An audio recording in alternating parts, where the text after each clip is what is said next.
Pataliputra Lok Sabha seat से BJP के उम्मीदवार रामकृपाल यादव ने कांग्रेस के मैनिफेस्टो पर जोरदार हमला बोला है। नमस्कार, दर्श न्यूज में आपका स्वागत है। मैं हूं अनुराग। खबर बड़ी है क्योंकि जिस तरह से कांग्रेस के मैनिफेस्टो पर बीजेपी लगातार हमला बोल रही है और इस बीच जो रामकृपाल यादव हैं, पाटलिपुत्रा लोकसभा से सांसद हैं वर्तमान में और फिर से एक बार उम्मीदवार भी हैं, तो उन्होंने भी बड़ा हमला बोला है कांग्रेस के मैनिफेस्टो पर। क्या कुछ कह रहे हैं रामकृपाल यादव, सुनवाते हैं आपको, सुनिए। उन चीजों को रखने का काम कर रहा हूं, देश की जनता को, आम जनता को किस तरह से कांग्रेस पार्टी प्लान कर रही है।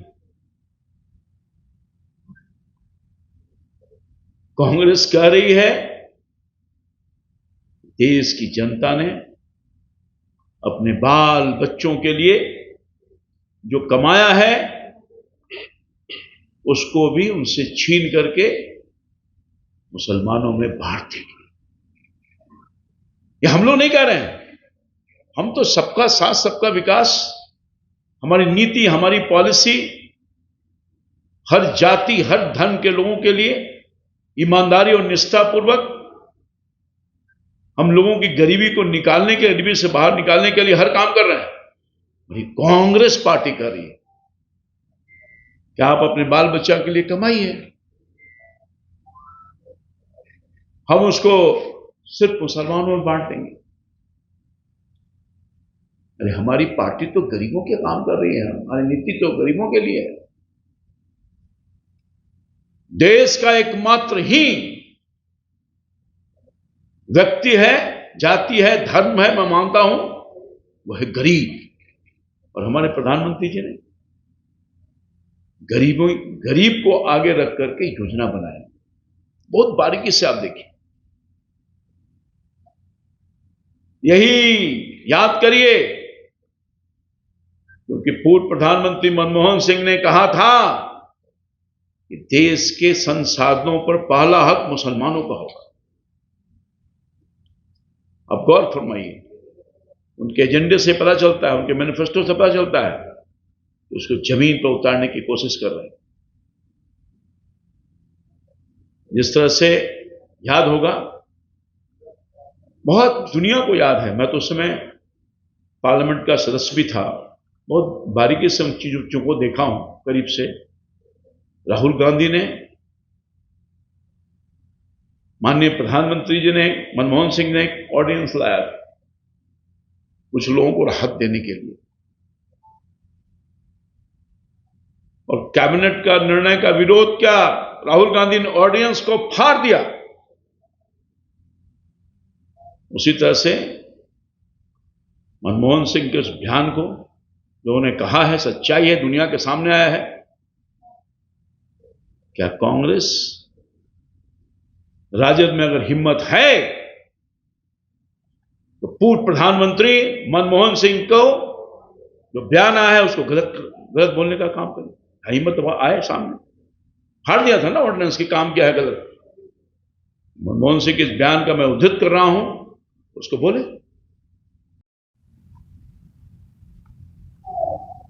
हमारे प्रधानमंत्री जी, जैसा कि मैंने आपको कहा,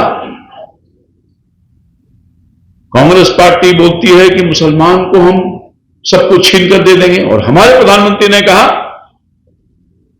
कि हम देश के संसाधनों पर पहला हक अगर किसी का है, गरीबों का है।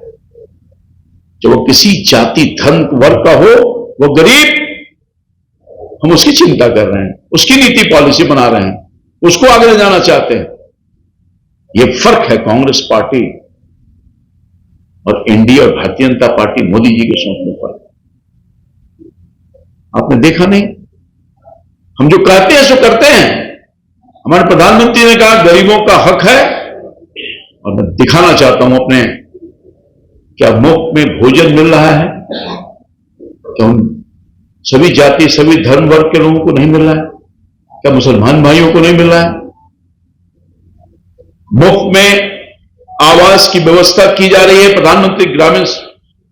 प्रधानमंत्री आवास योजना का, क्या उसमें मुसलमान भाइयों को नहीं मिल रहा है?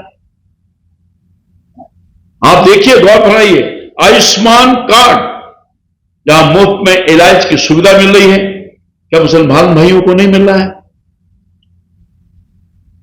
कोई ऐसा चीज नहीं है जिसमें हम किसी जाति और धर्म के विरोध में हम काम करने का काम, हमारी सोच है, हमारी सरकार का, हमारे मोदी जी का सोच है।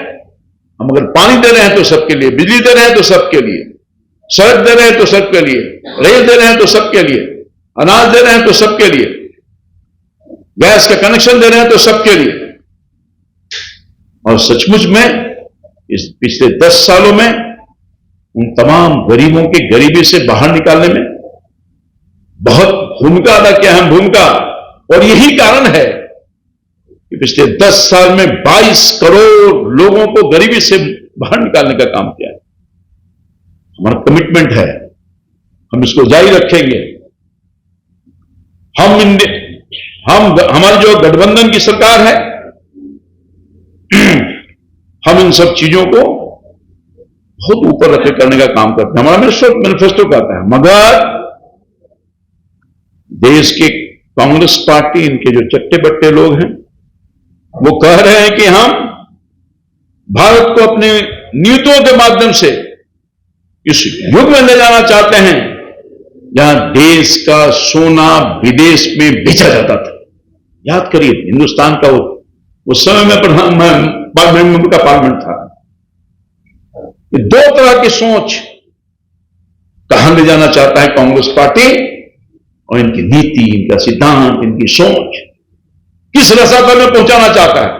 ये फर्क है भारतीय जनता पार्टी और एनडीए में,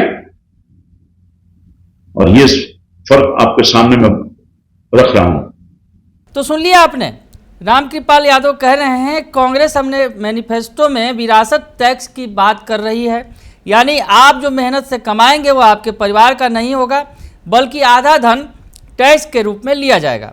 उन्होंने कहा कि कांग्रेस के मैनिफेस्टो के बारे में जब लोग समझ गए हैं, लोग उनके साथ जाने वाले नहीं हैं।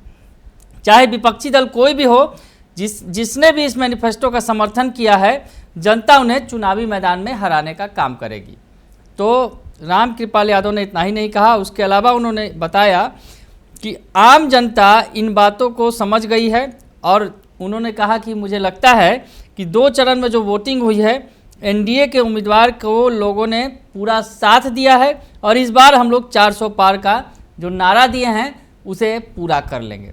400 पार के नारे की बात उन्होंने कही, और कहा कि 400 पार का जो नारा है, जोर देते हुए उन्होंने इस बात को कहा कि 400 पार का जो नारा है वो हम जरूर पूरा करेंगे। दरअसल 400 पार के नारे पर तेजस्वी यादव ने सवाल खड़े किए, और तेजस्वी यादव ने कहा कि जिस तरह से पीएम मोदी ने 400 अब की बार 400 पार का जो नारा था वो बोलना बंद कर दिया है। दरअसल बिहार आए थे पीएम मोदी, कल 2 रैलियों को संबोधित किया था उन्होंने, उसके बाद तेजस्वी यादव ने यह हमला बोला था। तो रामकृपाल यादव ने भी जवाब दिया और कहा कि अब की बार 400 पार हम जरूर पार करेंगे, 400 पार का जो नारा है उसे पूरा करेंगे। और उसके बाद उन्होंने मनमोहन सिंह के बयान पर भी महागठबंधन को घेरा। जो बयान उन्होंने दिया उसमें रामकृपाल यादव ने ये कहा कि देश के प्रधानमंत्री नरेंद्र मोदी ने लगातार 10 सालों से गरीब कल्याण के लिए कई योजनाएं चलाई हैं। देश की जनता को इससे फ़ायदा भी हुआ है। जनता निश्चित तौर पर चाहती है कि फिर से प्रधानमंत्री के रूप में नरेंद्र मोदी ही आएँ। उन्होंने कहा कि पूर्व प्रधानमंत्री मनमोहन सिंह ने जो कहा था कि देश की संपत्ति पर सबसे पहला हक अल्पसंख्यकों का है, इस पर कांग्रेस या राष्ट्रीय जनता दल जैसी पार्टियों को जवाब क्यों नहीं देती हैं, पार्टियां जो हैं वो जवाब क्यों नहीं देती हैं, ये सवाल खड़ा कर रहे हैं बीजेपी सांसद रामकृपाल यादव, जिनके सामने पाटलिपुत्रा का मैदान सजा है और पाटलिपुत्रा से लालू की बेटी मीसा भारती चुनाव लड़ रही हैं। तो खैर ये बड़ा सवाल खड़ा कर दिया है बीजेपी के दिग्गज नेता रामकृपाल यादव ने कांग्रेस के सामने और कांग्रेस के सहयोगी दलों के सामने। बने रहिए दर्शन न्यूज के साथ, तमाम खबरों से आपको अपडेट रखेंगे। फिलहाल के लिए इतना ही, धन्यवाद।